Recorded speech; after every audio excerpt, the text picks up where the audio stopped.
is written and directed by Mary Lou Blaine, and we so appreciate that. Our assistant director and in charge of refreshments, as we all know is most important, is Joy Nelavenko. And we also are blessed with beautiful costumes, which have been made by Susan Holmes Murata. And they are fabulous, which makes this radio play much more than a radio play. As a radio play, we will be having scripts in our hands, so you will notice that, I'm sure. This play is in 2 acts. There'll be refreshments between the acts. And at this time, I do ask you to turn off your cell phones.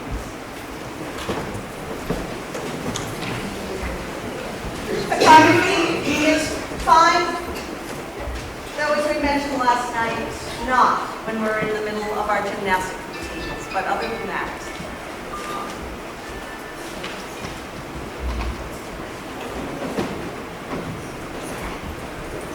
Tell me, why did you move to Alstead? Were you looking for new opportunities? A new job? Or maybe family was here and you wanted to be near them? That wouldn't be so unusual. Samuel Chase, one of our first residents. I hear my name? Yes, I'm Samuel Chase. I'm here with 16 members of my family. I have a couple of brothers and of course my son, and as well as my uncles and grandfathers. I know that with my family nearby, I'll have plenty of support, camaraderie, and help if I need it. They're standing over there. Next to Samuel Chase is John Burroughs. He's interested in forests and rocks, little rocks. He's talking to Simon Brooks, the one in the brown waistcoat. What brings you here? Besides the land? Finding a place where I don't have to talk to anybody I don't want to. Well, as I was saying, your answer is probably very much like our town's first settlers. After the French and Indian Wars, they ended about 1763. King George II of England claimed the land between Merrimack and Connecticut rivers and called it Number 4. He appointed Governor Benning Wentworth as the area's provincial governor, and Wentworth was in charge of appropriating land to potential settlers. In 1750, a group wanting to form a township in the area we now call Alstead petitioned Wentworth for some land. 2 years later, he approved a grant and named the town Newton in honor of a friend, a nephew of the great philosopher and mathematician Isaac Newton, who formulated the theory of gravity. Mr. Burroughs, did you know that 8 settlers tried to live in the Camp Brook area around 1750? But they were low on supplies and winter was coming, so they had to leave. No, I never knew that anybody was here before all of us. A decade later, around 1762, Governor Wentworth granted a charter to Samuel Chase and 69 others. Some of them are sitting over there, getting ready to approve the charter for the town. But I'm getting ahead of myself and I want to say what I have to say. Wentworth changed the name of the township to Alstead to commemorate the author Johann Heinrich Alstead for an encyclopedia published in 1630, which Wentworth had read during his studies at Harvard. It said that locals preferred to trace the town's name to the tradition that its first settlers all stayed, a rare occurrence in the 1700s. Who stayed? Well, Flatlanders. So you, Flatlanders. Just as the man said. Look at us. We're all Flatlanders. From Massachusetts, some Connecticut. There are a lot of Flatlanders who started this town. Alstead's first historian, Reverend C. Arnold, writing in 1826, identified several early settlers coming from Poland and Enfield, Connecticut, and Grafton. Okay. They were attracted to Alstead's bucolic combination of meadows, forests, streams, and open space. Now we're going back in history. Close your eyes. Imagine what it was like 250 years ago. No houses, no Alstead village store to pick up a quart of milk, buy a loaf of bread, or stop in for coffee each morning. Just tall trees and woods, some meadows and streams. Those trees became homes for the first settlers. How they did it, I'll never know. How do you cut down one of those big trees with just an axe? How long does it take? How do you put one log on top of another to make a house with just a couple of oxen, your bare hands, and a strong back? Maybe Joel McCarty could shed light on that endeavor, or Ted Benson. Well now, Isaac Cady, he's over there with his wife, Sarah Hildreth Cady, age 27, and their baby, Isaac, is in her arms. They did it. They're from Pomfret, Connecticut. Let's listen to them.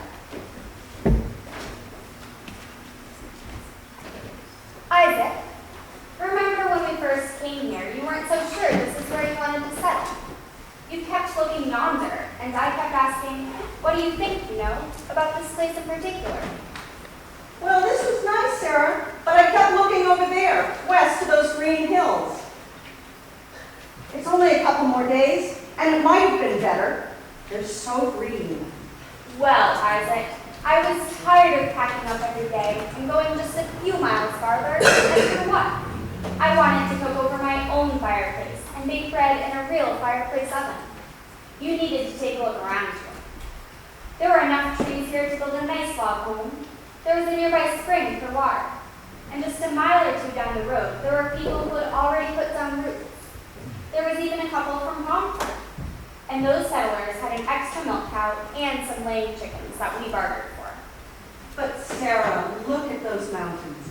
They're so green. Isaac, Katie.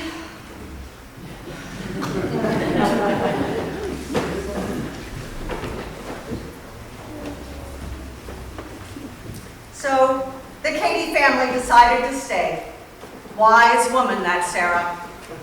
They were the first people who spent a winter here, not counting the Indians, of course. They settled way up on Marlow Hill, at the tail end of where Old Settlers Road is right now. Maybe you know where that is. The Montgomerys live there now, have for some 40 years or so.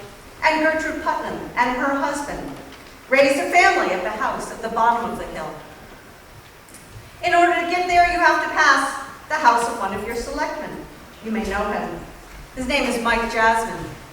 And a stone's throw from his house is what is now called the Orchard School.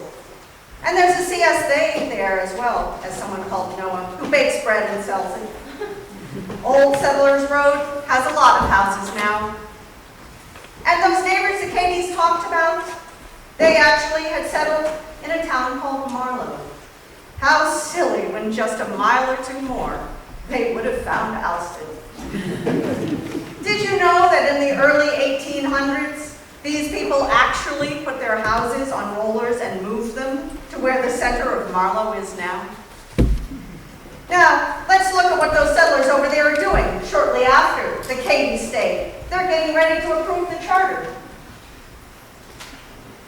I like this area over here. Burroughs, what's it called? Well, that's Marlowe. You can call me John. My wife and I scouted out that area, and the timber's especially good. Covered with huge pines that will provide good building material for log homes and barns, and enough to sell in other markets. There are about 8 hills that surround Alstead. 1 or 2 of them are 1,800 feet in elevation. There's a lot of fine timber around here. Like this area over here. It's got streams and dams that can be used for grinding corn, flaxseed, and even grinding and stuffing rags in paper. That's Samuel Chase. Little did he know that in a matter of a mere 40 years, New Hampshire would be at its peak for water-powered mills. Alstead had 12. Several were in Mill Hollow, where water from the dam at Warren Pond flowed into a brook and then into a gorge 25 feet deep.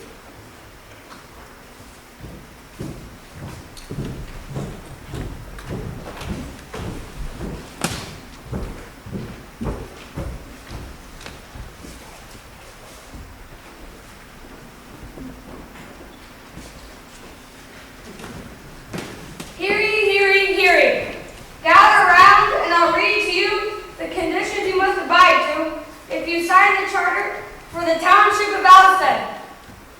In the province of New Hampshire, George III, by the grace of God of Great Britain, France and Ireland, King Defender of the Faith, and to all persons to these presents shall come. He sure sounds official. He's just one of us. We don't answer to him. Show some respect. He represents and speaks for the crown. That'll do when I'm ready to do. Quiet down, I want to hear him. Know ye that we of our grace, for the due encouragement of setting a new plantation within our said province, by and with the advice of our trusty and well-beloved Benning Wentworth, Esquire, our Governor and Commander-in-Chief of our province of New Hampshire in New England, and our Council of the said province. Well, we've all worked hard, but look at what we've accomplished. Upon the conditions and reservations herein made, do give and grant equal shares unto our loving subjects, inhabitants of our said province of New Hampshire. Forever whole names are entered on the grant, to be divided to all among them into 76 equal shares. All that tract of land situate, lying and being within our said province of New Hampshire. Look at our homestead, safe and cozy. And I have a garden where I've planted all the vegetables I need for now and this winter. We even have wild blueberry bushes. Everything is going so well, except... Did you know that in those early days of Alstead, wild animals constituted more of a danger than the native peoples of the land? Beginning at the northeast corner of Walpole, at a stake of stones, standing in the northwest corner of Gilsum, 6 miles and about 32 rods thence east by Gilsum. Wild animals were such a threat after Alstead was granted its charter that the townspeople voted to give 40 shillings to any person who killed a grown wolf and 20 shillings for a young one. Lying from the south 160 rods to the southeast corner of said Charlestown, thence westerly by said Charlestown, to bounds begin at. And there were only 2 main roads into town, if that's what you want to call them. They were more like paths. There was one that's now Old Settlers Road, and another that cuts down through Alstead Center to Keene. And that the same being hereby is incorporated by the name of Alstead. Let's just get to the point, mister. What are the terms? Yes, the term. Yes, the term. Provision number 1. Every grantee shall plant and cultivate 5 acres of land within the term of 5 years for every 50 acres contained in his or their share and proportion of land in said township, and continue to improve and settle the same by additional cultivation on penalty of same forfeiture of his grant or share in said township. I don't know. That seems a tall order. It means that for 250 acres we receive, we have to cultivate 25. How much can 2 oxen clear in a day? Can we do that, John Burroughs? Well, that means we have to cultivate 25 acres in 5 years. Why What does are it we going to keep- grow? Why does it keep- Sorry. I have an acre or 2 for my family, maybe a few more for the animals. Why does the king demand so much? I'm here to harvest wood, and so are you.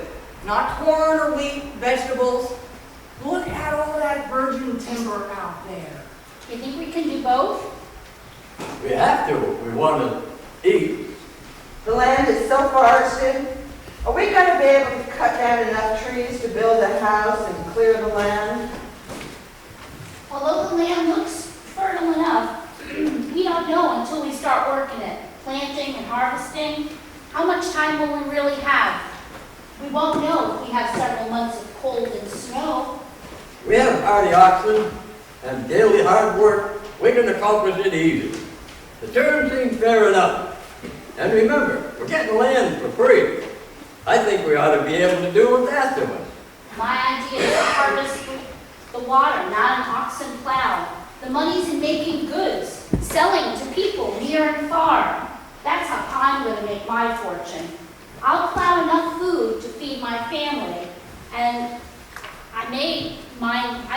mind giving a little to the governor. I mean, after all, it is the king's land to do as he pleases. But men, I think we should consider ourselves lucky, an opportunity to be stewards to this land. Long live King George III. Him again. Yeah. Provision number 2, that all white and other pine trees within the said township fit for masting our Royal Navy must be carefully preserved, for that the use and none be cut or felled without our special license for doing so. Upon the penalty of the forfeiture of the right of the grantee, as well as being subject to the penalty of any act or act of Parliament that now are or hereafter shall be enacted. Now, wait a minute. The king's taken all the best trees for himself. I don't think that's right. This is our land. We ought to be able to do with it what we want. Yeah, he's right. We could sell these trees for a big profit. And how do we know, Mr. Simon Brooks, that Parliament won't put more restrictions on us later? Maybe they'll vote to take more of our profits. Maybe next the king will want money, most of what we make. If we don't sign, we don't get the property. It seems we have no choice. Sounds like an old-time town meeting, doesn't it? Provision number 3, that before any division of the land be made, to and among the grantees, a tract of land as near the center of the said township, They just drone on and on. as the land will admit of, shall be reserved and marked out for town lots, one of which shall be allotted to each grantee of the content of 1 acre. That seems fair enough. We're going to need a place to meet, go to church. And we can even use it to build a school, and maybe even a fair once a year. Provision number 4, every proprietor or inhabitant shall pay unto us yearly and every year forever, from and after the expiration of 10 years, from the 25 days of December, which will be year 1773. Now here it comes, the pitch. You know what's coming. 1 shilling proclamation money for every 100 acres he so owns. No. That's Way. Too much. That's way too much. Settles and polices. 1 shilling proclamation money for every 100 acres? I don't know about that. I don't think that's fair. Quiet now. Order. Order. There will be order in this town meeting. You may continue.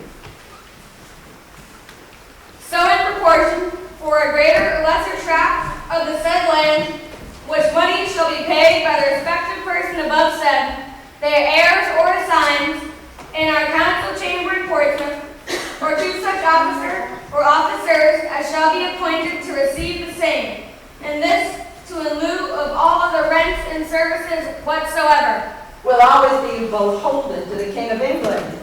And what do we get in return for paying this proclamation money? What do you mean? We're getting the land. Long live King George III.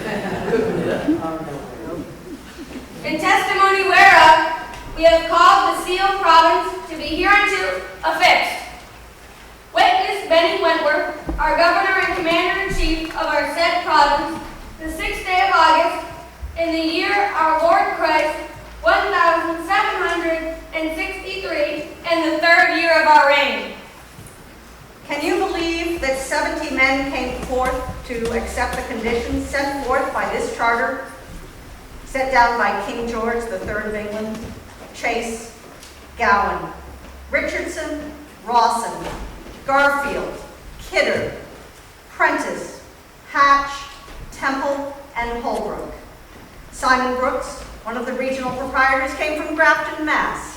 He was followed by William Druce, Jason Wink, Hannah and Mahitable, Maynard, Noah Vilas, Abraham Brown, Lucy Gold, and Abigail Pike. There were groups from Sutton, Mass. and Tolland, Connecticut.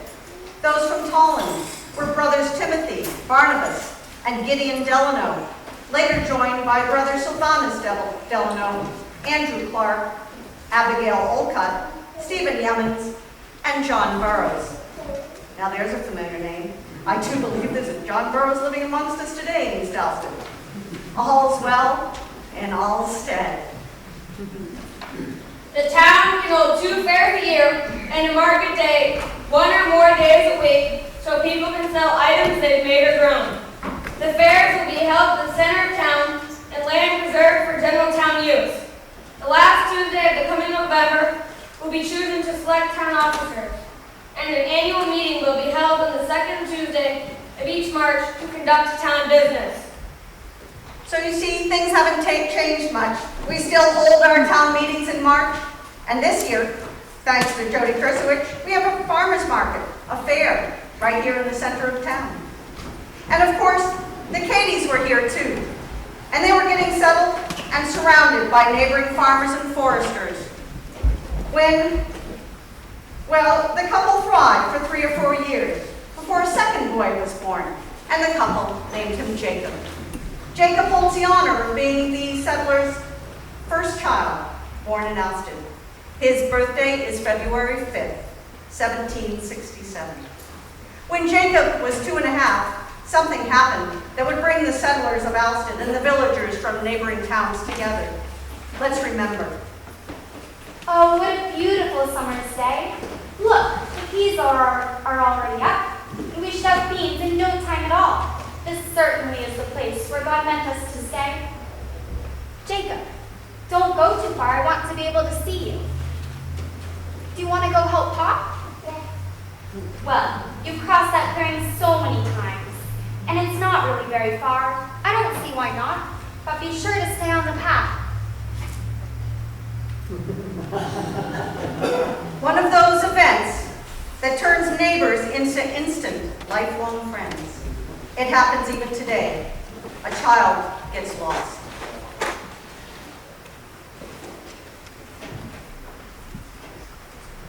I'm so hungry, Sarah, I could eat a cow. Well, I've had a stew cooking all afternoon. Call our boys in and we'll eat. Isaac's feeding the animals. He'll be right in. And Jacob? Jacob, I thought he was with you. I sent him to you hours ago.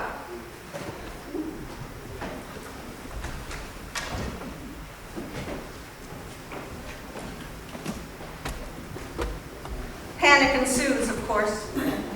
Sarah, Isaac, and little Isaac searched near and far for little Jacob, but he was nowhere to be found. On the second day, men and women from nearby Marlow and as far away as Walpole, Charlestown, and Keene turned up to help in the search. We came to help in the search for the little lost boy. I heard about your troubles from my neighbors. We're here to help look for the boy. We'll do anything we can. Thank you very much. I know how I'd feel if it was my little Anna. Thank you. This won't be a tragedy. Hey, look, there's Captain Bellows from Walpole. I said, I heard of your trouble and I rallied a bunch of men and brought them with me. What can we do to help? Captain Bellows, I'm afraid there's nothing that we can do. We have searched far and wide for little Jacob, and he's nowhere to be found. I've just about given up hope. It's true. We've spent the better part of 2 days looking for Jacob. We've been to both the big pond and the little pond. Our neighbors from Connecticut went down the road, Marlow way. Listen, Jared, there's no need. You should not give up hope. Look at all these people that I brought with me. Must be 300 or 400 here. And we're all anxious to help. After Brigham, I believe you come from Marlow. It's a good idea if you take your men and backtrack. Be careful going around the pond and through the forest. Be sure to look carefully. And Captain Jennison from Walpole, you take your men and go back. The back way to Walpole, up over the hill. And Timothy Delano will take the group down to Alstead Village and up to Alstead Center. John Burroughs and I will head down Gilsum Way. Another group can circle around the great pond. Hi. Say, listen, we really need a signal of some type. A sign that will let people know when we found him. I'm sure we will. Anyway, I know. Let's have one gunshot to indicate that we found the lad. 2 gunshots will show that we've found him, but unfortunately he's not alive. 3 gunshots will show that we found him and he's alive and well.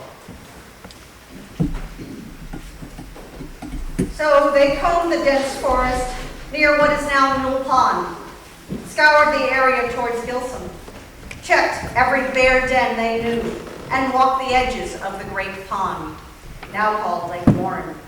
They went over what is now Barnet Hill in Walpole. Another group combed the way to Alstead village and up to its center. Look here. Don't those look like a small child's footprints? Yes. But look what's behind them. Those tracks were definitely made by a very large bear. Come, we must track them now. So the group follows the tracks, but it did not lead them to the little boy. We've checked every cave, every inch of this forest from the Cadies down to the nearby pond. Let's go back to the Cadies and see what the others have found. This is Katie. This is Katie. We haven't seen hide or hair of the little type, Jacob. We covered about every inch for 2 or 3 miles from here. I don't know what could have happened to that little guy, unless a bear or the Indians got him. His little legs certainly couldn't take him very far. We've been down by the water but haven't seen any trace of him. If I could know that the child was relieved from suffering, even by the devouring beasts, I could be still. Could I see a fragment of his torn limbs, I would say no more. But can I lie down to rest, knowing that my little Jacob is wandering and starving in yonder gloom? Can a fond parent forget her child, or cease to look for the little wanderer? Even the sleep of night would be disturbed by the visionary dreams of his suffering state, and the seeming cries for a mother's aid. Sam, look, we've covered every inch from here to Marlow. And I need to get back to my own family and my own land. But Sarah's lament moved some of the searchers so much that they continued to search. Okay, men. Those of you who can stay, let's try again. We'll retrace our steps. Maybe he was sleeping under a bush, or maybe our sound scared him. Let's try again. On the 4th day, Burroughs, Bellows, and some of the others start out again.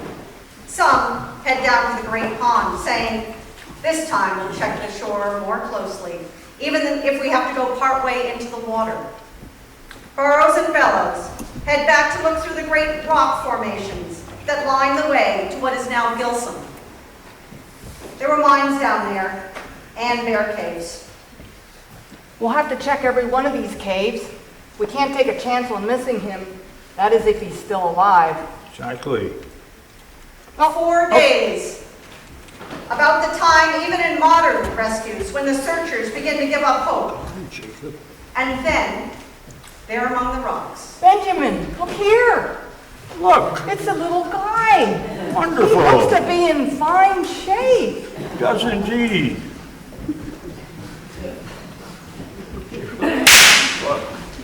They found him! 1 shot, 2 shots, 3! Praise God, the boy's been found by these good men. Jacob, dear, where did you go? A cave? And what did you eat? Berries? Oh, no matter, son. You're safe at home with us now. And all is well in the town where all stayed. Neighbors helping neighbors. A bond you think nothing could break, right? Except for those pesky provisions. You remember them.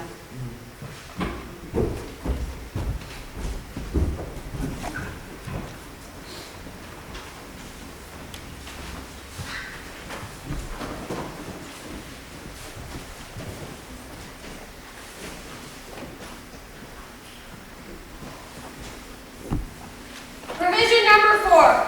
Every proprietor or inhabitant to us, our heirs and their successors, yearly, and every year forever, from and after the expiration of 10 years, from the 25 days of December, which will be year 1773.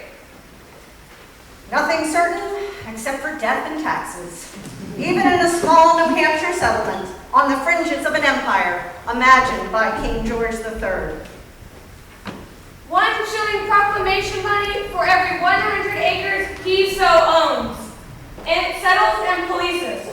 So in proportion, for a greater or lesser tract of the said land, which money shall be paid by the respective person above said, their heirs or assigns in our council chamber in Portsmouth, or to such officer or officers shall be appointed to receive the same, and this to in lieu of all other rents and services whatsoever.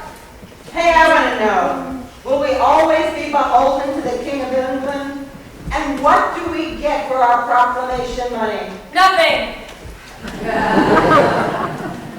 Seems we're still arguing this one. Only for those who stayed.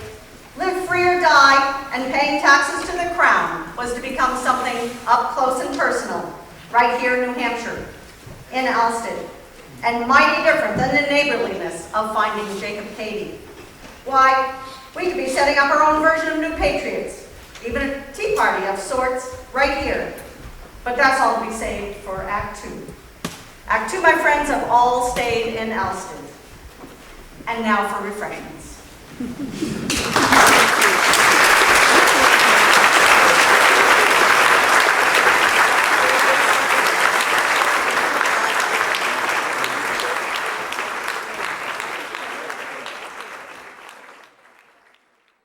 Almost a decade after 70 men signed a charter in Alstead, agreeing to the terms set down by King George III.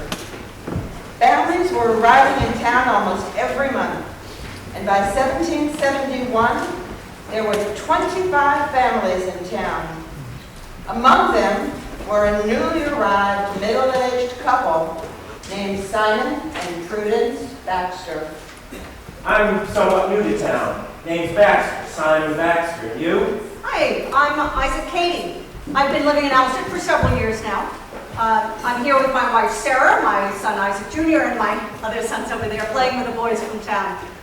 Glad to meet you. I know your name. You're the father of that little boy who was lost in the East Woods and then found in a Gilsum cave 4 days later. Incredible. I heard there were 500 men out searching for him. How's the little tyke doing? Oh, you mean Jacob. He's doing very well, as you can see. He's almost 6 now, and he's a big help with the animals. But that incident really scared us, and we've moved closer to Alstead Center now. So we live in the Camp Brook area. Well, Camp Brook is not far from us. We have a place at the edge of the Great Pond. We're originally from Hebron, Connecticut, but after Prudence and I married, we moved north to Hartford. That's where we had our first 4 children. I was a selectman there and even helped lay out the roads. And I did some fighting with the British in the French and Indian Wars. But I suppose most men around here did that too. Well, I've mostly just been farming and fixing up the homestead. But there were men from here who did fight in that war. And we have a fort, number 4, up north in Charlestown, that was very important in the Indian Wars. But I'm from Pomfret, Connecticut. That's quite a ways east of where you're from. What brings you to Alstead? Well, a while back, I bought some property here in Alstead from a man named Kidry. Subsequent to that, I bought a lot over in Marlow. And a while after that, bought a different piece here in Alstead. And Prudence and I decided to move here for good. As I said, the new property is at the edge of the Great Pond, and we're building a house there. I also bought a gristmill and a sawmill from Timothy Delano. Wow. Timothy Delano came to Alstead soon after the charter was signed. His brothers Barnabas, Gideon, and Sylvanus joined him here a few years later. They were from Holland, Connecticut. Delano lived in Alstead Center. As soon as the charter was approved and the townspeople were putting together a government, He was voted in as a selectman and as moderator. He built the first framed barn in town. Many a selectmen's meetings were held in Delano's barn. Delano also handled the sales of land and manufactured wool hats. At first, he was on the second floor of the grist mill that he sold to Simon Baxter. He later built a hatter shop across the way near Warren Brook. Well, there's Prudence and two of our boys, William and Benjamin. Simon Jr. and our oldest daughter, who's named after her mother, are at home with the little ones. So for the next couple of years, Simon Baxter put his talents into becoming a prosperous farmer, keeping 4 horses, 2 pair of oxen, 5 milk cows, 15 young cattle, and about 50 sheep. Baxter was also a good businessman. His mills flourished and he purchased more land, eventually owning a couple of 100 acres. He sired more children, for a total of 9. Meanwhile, things were happening here in the colonies, and in December of 1773, a group of men dressed as Indians dumped crates loaded with tea into Boston Harbor. That didn't set so well with King George.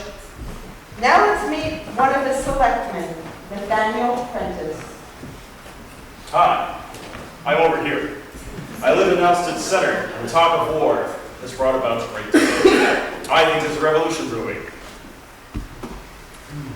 After the Tea Party. Why does that sound so familiar? Get back to the story. As you wish. Well, the following September, the First Continental Congress, consisting of deputies from throughout the colonies, met in Philadelphia to consider the common interest of the people living here, not the British. By 1774, the Congress required each town to form its own militia. Now think about what you would have done at that time. Would you have agreed with this new Continental Congress who was beginning to decide all manner of things? Or would you have liked things the way they were? Selectman Prentice can tell you how the orders affected the people here. The talk of war has brought about great debate. In 1774, the Continental Congress required each town to form a militia. As selectmen, Absalom Kingsbury and I were in charge of forming that militia, and I was named captain.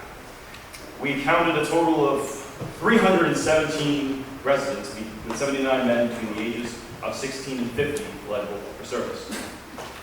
Also, we conducted an inventory and found that firearms were very scarce. We only had 18 firearms, 5 of which were already being used by those who had signed up for the Continental Army. And that included John Slade, Shubael Waldo's son Edward, Ebenezer Kingsbury, Elijah Paul Brooke, and one of the sons of the Wood family who lived in East Alstead. And then 4 of the 18 guns were not even fit for service because we did not have the powder that matched them. That predicament wasn't unusual. Firearms were not only scarce in Alstead, but in just about every town surrounding it. As you know, we've been busy making arms for the men in Alstead who might have to join General George Washington, or possibly General Stark in a fight against the British. So once guns became available, the Continental Congress asked us, the selectmen, to determine the sentiment of all the qualified males. Remember, there's 79 in Alstead. The Congress sent us a test. It's called the association test, and all eligible men are required to sign it. The association test is a pledge indicating loyalty to the Congress, and by signing it, all citizens must relinquish all ties with the British colonies and George III. Here's what it says. From the Committee of Public Safety, herewith is the association test sent to the selectmen of Alstead from the Continental Congress.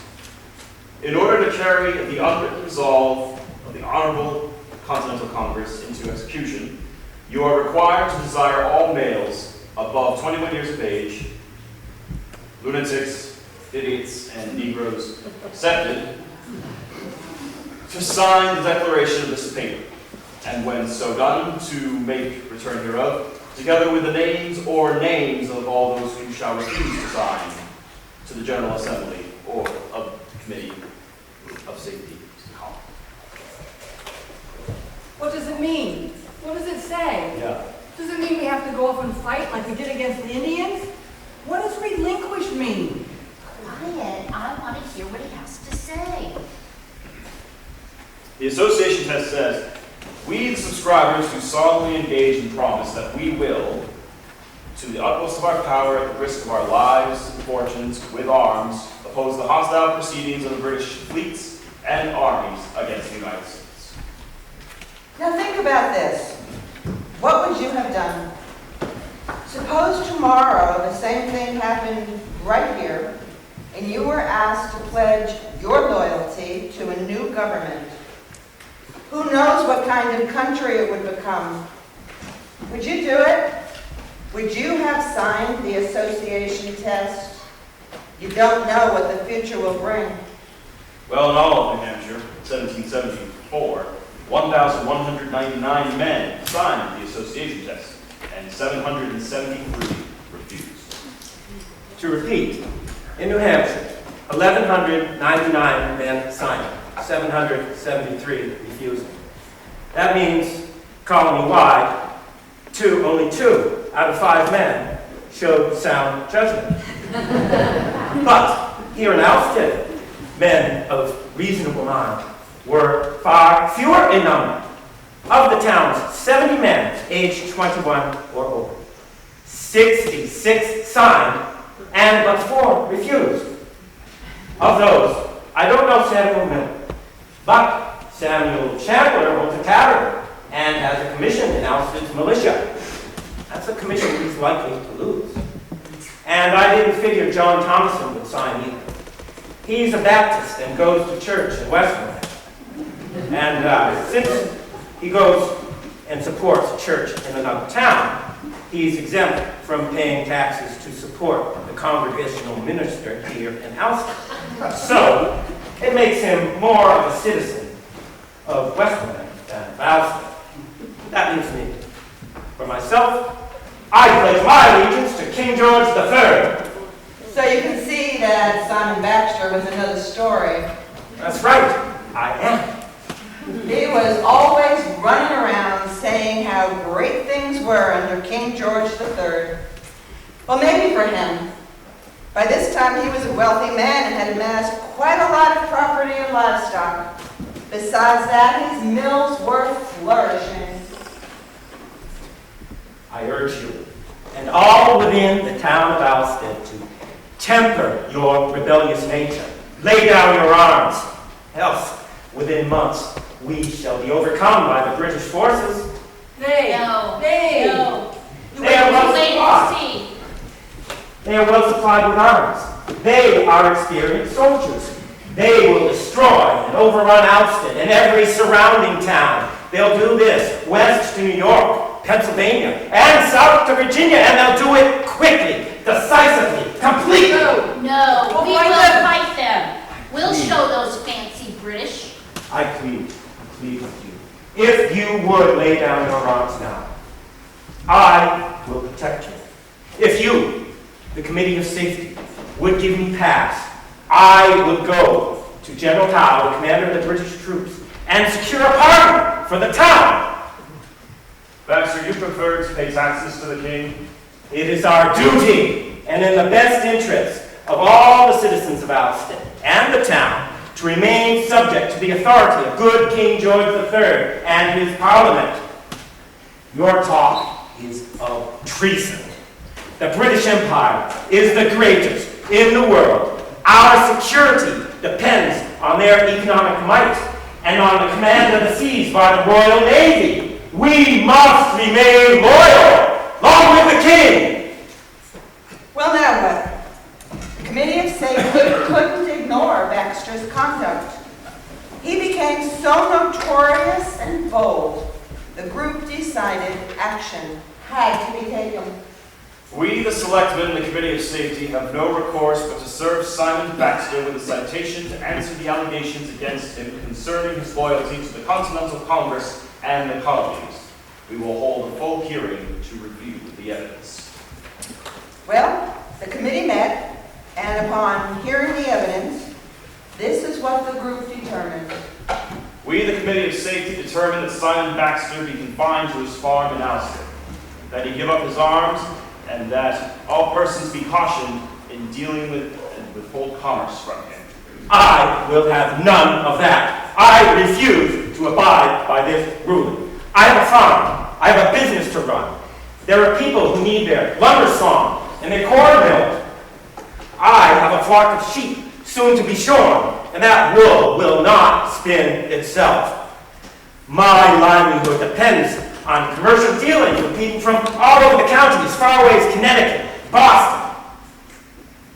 Well, now the Committee of Inspections, consisting of Nathaniel Prentice, Oliver Shepard, and Simon Brooks, were aghast at Baxter's attitude and decided to take him to court.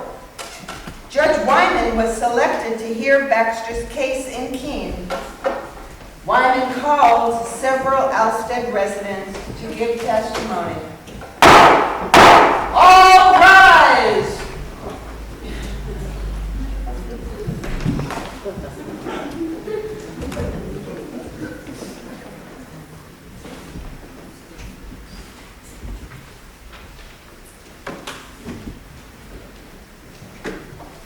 You may proceed.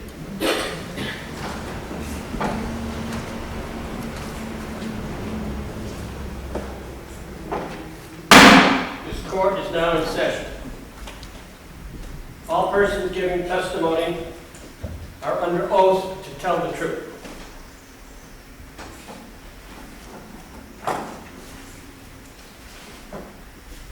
The court calls Absalom Kingsbury.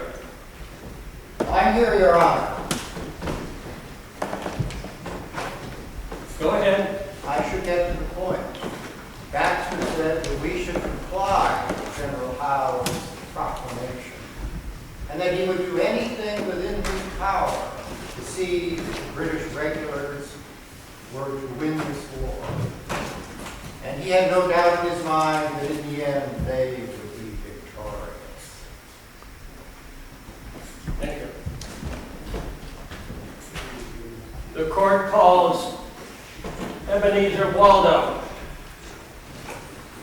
Where's Waldo?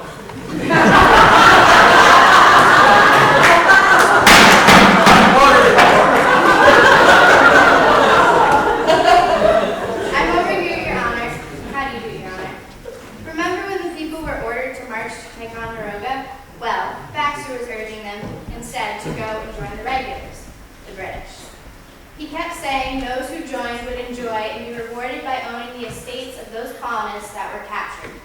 He was talking about his own neighbor's property, and that would be confiscated. Thank you. The court calls Joseph Whitney. Yes. Right here, Your Honor. When I was in the village, I heard Baxter tell a man that he had been to the regulars sometime shortly after the Bunker Hill fight. I also heard him tell the man how he got there and what he told the captain of the guard of the regulars. Not only that, but he told the man he spent the whole night there with the troops. The court calls Samuel Chandler. Here, Your Lordship. Baxter said he was on the king's side, and them that would comply with House proclamation would be saved. Baxter also told me he'd been to Bunker Hill to the regulars' camp and was there 2 hours and drank rum with them. He carried with him a public paper as evidence he was a friend of the regulars, and then he talked of going to the regulars and putting himself under their protection, for he did not feel safe here. And then he started spouting off about how it was my duty to be a loyal subject to the king. I say a pox on him. Thank you. You're welcome.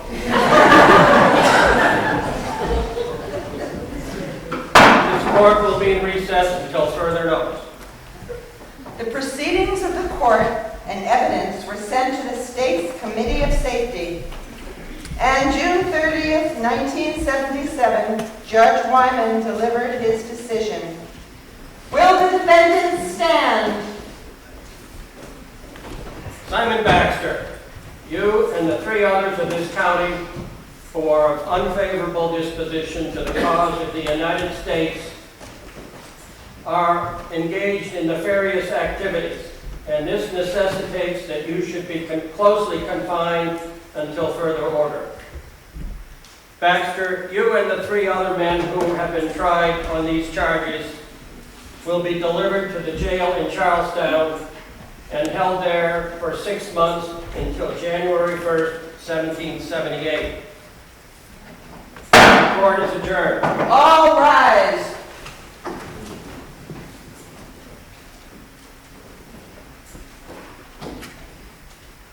This would not be the last time that Simon Baxter was put in jail. Before the war ended, he would be behind bars no less than 5 times. Let's see what happened next. Benjamin, you saw that jail in Charlestown? Why, the place is practically falling down. It was in such bad condition. And did you see the jailer? Why, he was so little, I could have picked him up with one hand. He came up to here on me. Sure was a tiny jailer. And what about the food? It was no wonder that less than a month later, Pa and his cellmate, Butler, overpowered the jailer and escaped. They tied him to the iron bars and walked right out of there. Yeah, then we hit Powell by Torrey Hill. It was all going pretty well until some guy named Harvey caught us, alerted the authorities, and then Powell was put in the jail and keyed. That jail was pretty crude too. It was made of logs and small. It had a couple of cells. But Pa would amuse himself by singing at the top of his lungs, the Vicar of Bray. It goes something like this. In good King Charles's golden time, when loyalty no harm meant, a zealous young churchman was I, and so I gained preferment.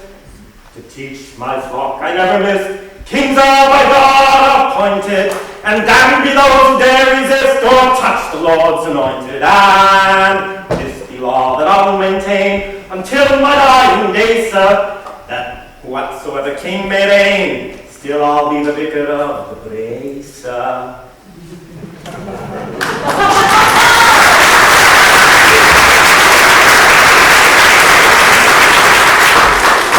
This song expressed all the sentiments of the Tory. Pa sang it, and children would call out his name and make fun of him, and passers-by would laugh. What do you hear happens next? So, we were happy to be in Keene, so we decided to swing by the jail. We happened to have a jug of whiskey, no specific reason at all. So we were talking to the jailer, and he got really drunk.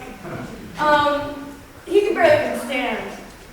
So we then took his keys, unlocked Pa, got Pa out, and put the jailer in, and we locked the door, and he immediately fell asleep.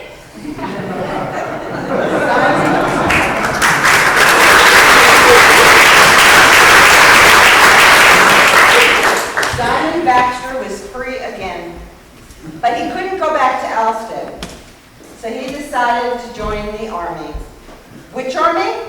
Why, the British Army, of course. Meanwhile, back in Cheshire County, the now promoted Colonel Bellows raised 112 men to reinforce Fort Ticonderoga. And in Alstead, Jason Waite, Samuel Kidder, and others were ready to be part of the action. I'm Jason Waite. I signed up with Colonel Bellows to fight at Fort Ticonderoga. I guess we'll be leaving in a day or two. I felt it was my duty. But I heard that old renegade, Simon Baxter, and his son are on their way there too. Baxter got 90 men to support the Tory cause. I kind of felt it, sorry.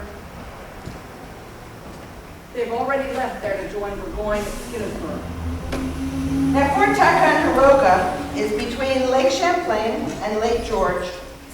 The fort played a part in both the French and Indian War and the Revolution. It was the site of the first American victory of the Revolutionary War. The Green Mountain Boys, under the command of Ethan Allen, captured the fort in a bloodless surprise attack in 1775. By the time citizens of Cheshire County were fighting for the fort, it was 2 years later. In this battle, the British and we colonists spent 26 days fighting before we had to surrender. Several local men were taken prisoners, and I was one of them. Me and Lemuel Holmes of Surrey. Baxter actually oversaw our confinement, but he treated us rather kindly. After the fight at Ticonderoga, General John Stark formed a regiment at Fort No. 4 in Charlestown. Alstead's Edward Waldo, Martin Beckwith, Abraham Brown Jr., Aaron Brown, Asa Hatch, Jacob Wardner, Simon Drumrill, Elijah Burroughs, Samuel Fletcher, John Watts, and Joseph Mack all enlisted. Stark and his men marched south and fought at the Battle of Bennington in August of 1777. This battle thwarted General Burgoyne's attempt to split the colonies along the Hudson River. I and my son Benjamin fought here too. We were under Burgoyne, and though we lost that battle, I later received a letter from Colonel Sheen saying that in that battle I had played the part of a good officer, head of a party. A month later came the Battle of Saratoga. This time, General Horatio Gates led the colonial troops. General Burgoyne was again leading the British regulars. This battle turned the tide of the American Revolution. As part of a three-pronged plan, the British hoped to cut New York into sections and destroy communication between them areas. At Saratoga, the untrained, undisciplined American troops won the field, and history was forever changed. It was the turning point of the war. And this time, Simon and his son Benjamin were taken prisoner.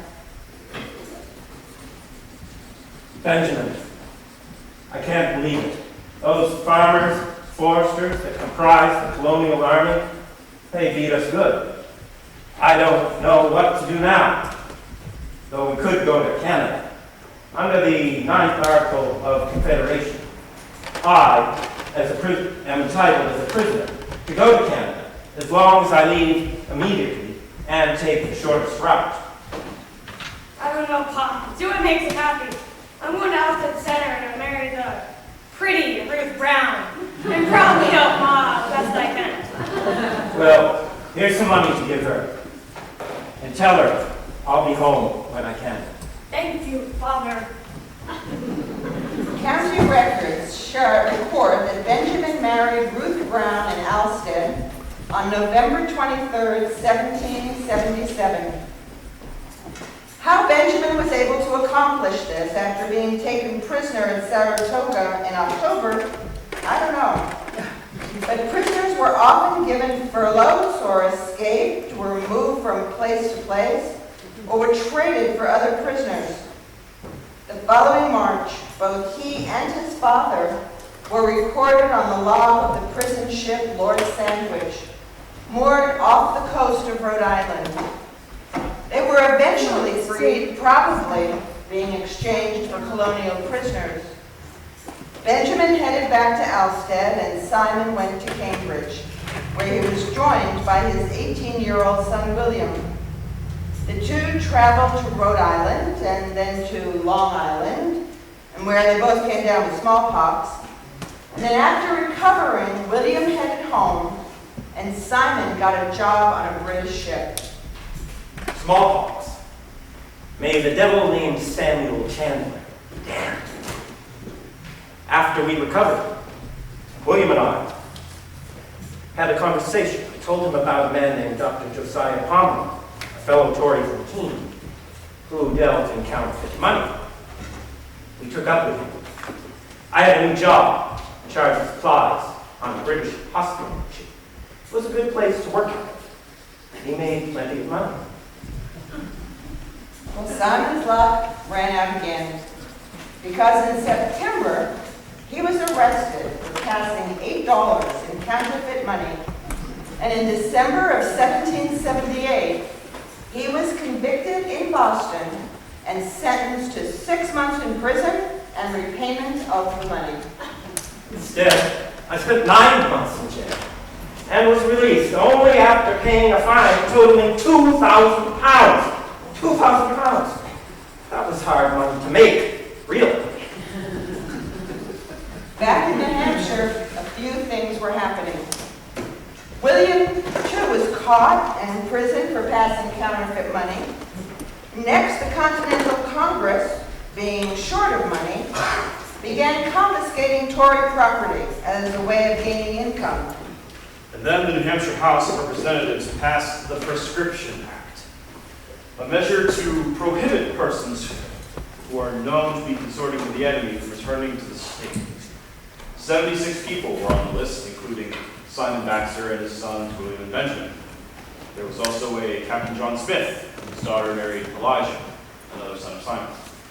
Governor John Wentworth's name was at the top of the list.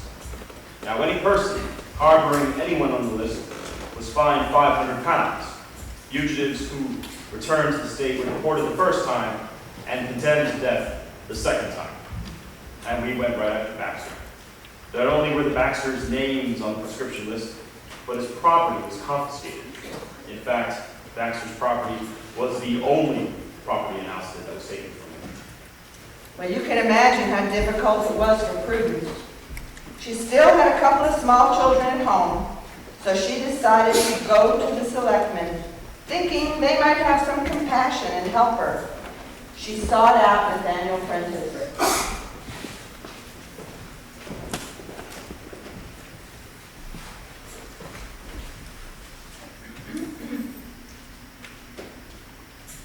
Mr. Prentice, as you know, I have only the use of one cow to support my children. I have a large family. I came here today to beg of you to allow me the use of more of the livestock that used to belong to my husband. The selectmen took no action. Were they truly that cold-hearted, or were they too caught up in the revolution? Would Joe, Matt, and Mike do the same? So Prudence turned to the General Counsel in the New Hampshire House of Representatives. She wrote 2 letters, petitioning for her husband's freedom and asking permission for his return to help on the farm. Here's one letter.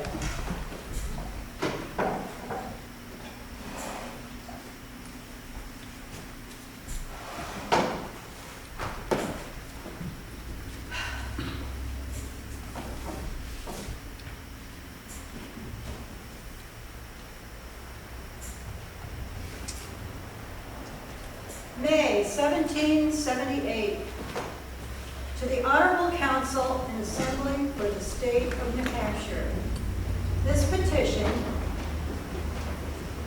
this humble petition of Prudence Baxter of Alstead in the county of Cheshire, humbly gives your honors to be informed that that your petitioner does not send this prayer to you for riches nor honors, but for mercy, that it may be extended to Simon Baxter, the husband of your petitioner, who did in 1777 go over to the enemy, but ever since that day, he's repented.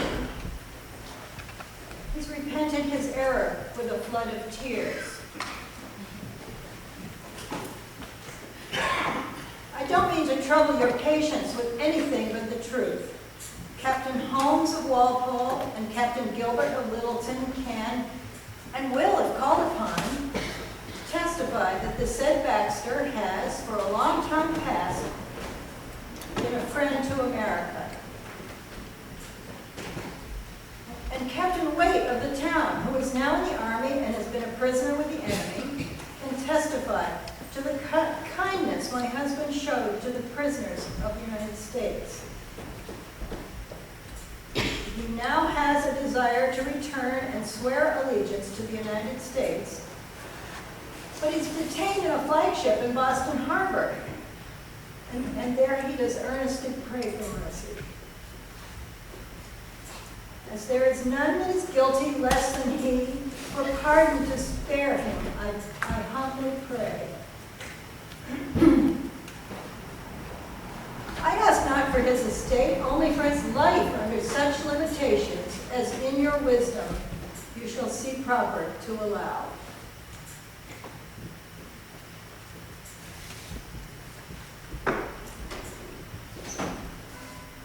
He did, while here, do his part in the war, as my family has since, without complaining.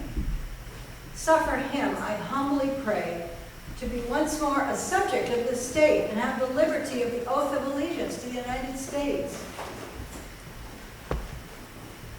I care not how we live or how we are fed, if he can but have liberty to live in this state, and the small property that we did possess shall with pleasure go, only spare him.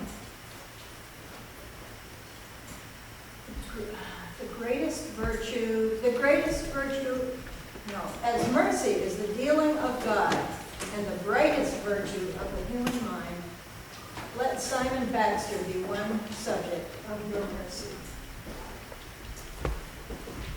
The glory of a merciful deed is in proportion to the crime for which the deed of mercy was extended. I do, in my husband's name, lay myself and him at the footstool of this state, and if we must perish there, duty-bound and praying for your mercy.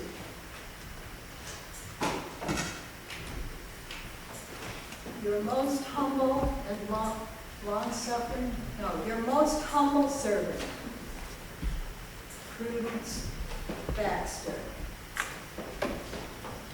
The House ignored her petition, and I wonder if our representative, John Mann, would have helped Prudence.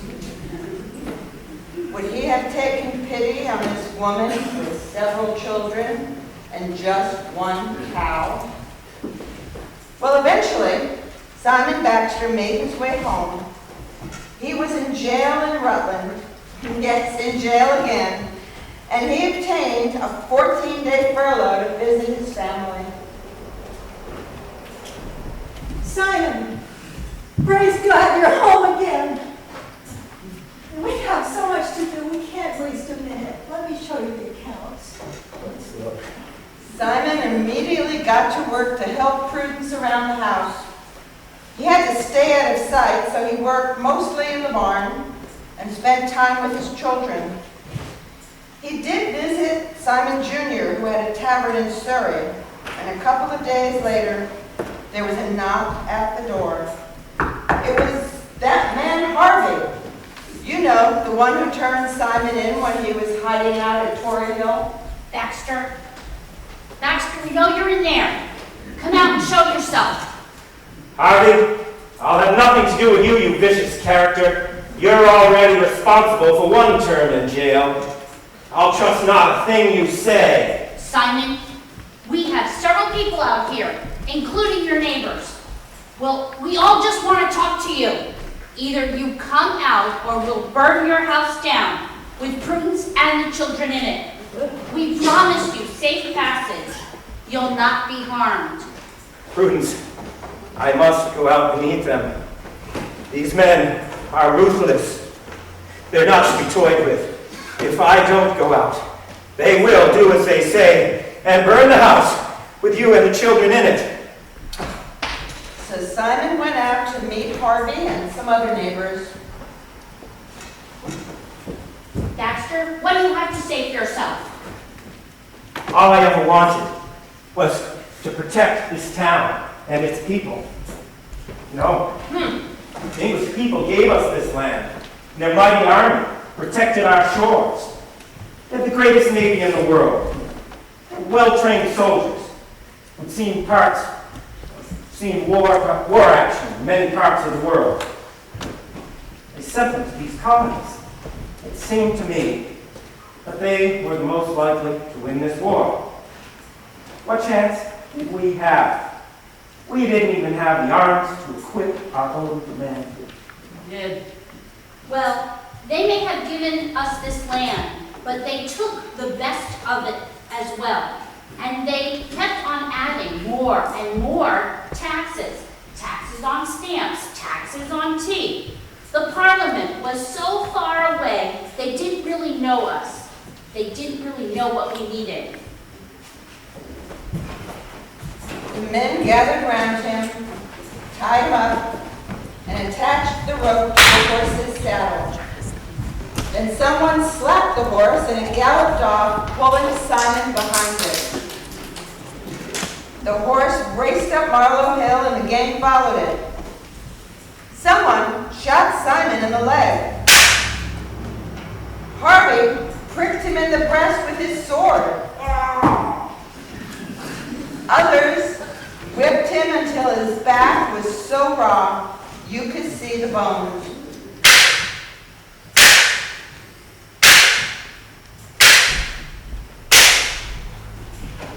Then they left him for dead. Now no one knows how Simon survived this terrible beating. But he not only survived, by 1781, he traveled to Halifax in Canada. Prudence.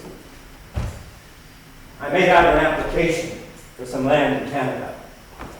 As a retired officer of the French and Indian War and as a loyalist refugee, I was able to obtain passage from Governor Hammond of Boston. So, I'm here to take you and the rest of the family to St. John's, Nova Scotia. I've been awarded 2,000 acres. Benjamin and William, they can apply for 500 acres each. And our daughter moving there with her husband, Captain Smith. And Simon, young Simon, did he come? Young Simon will remain here in Surrey, but the rest of us, we can start a new life in Canada and forget all the terrible things that happened here.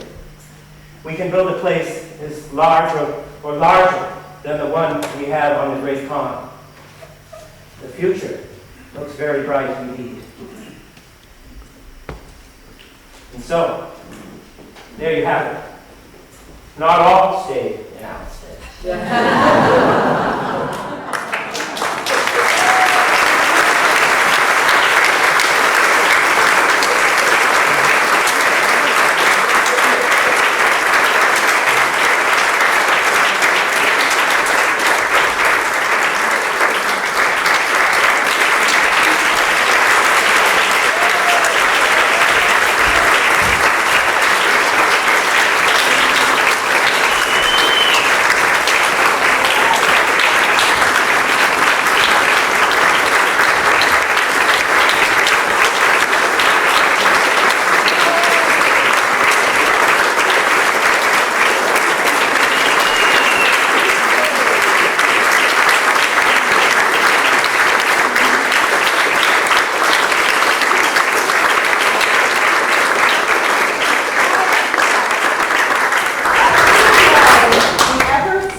right to stage, to rehearse the words that she's put in our mouths. Thank you, Mary Lou.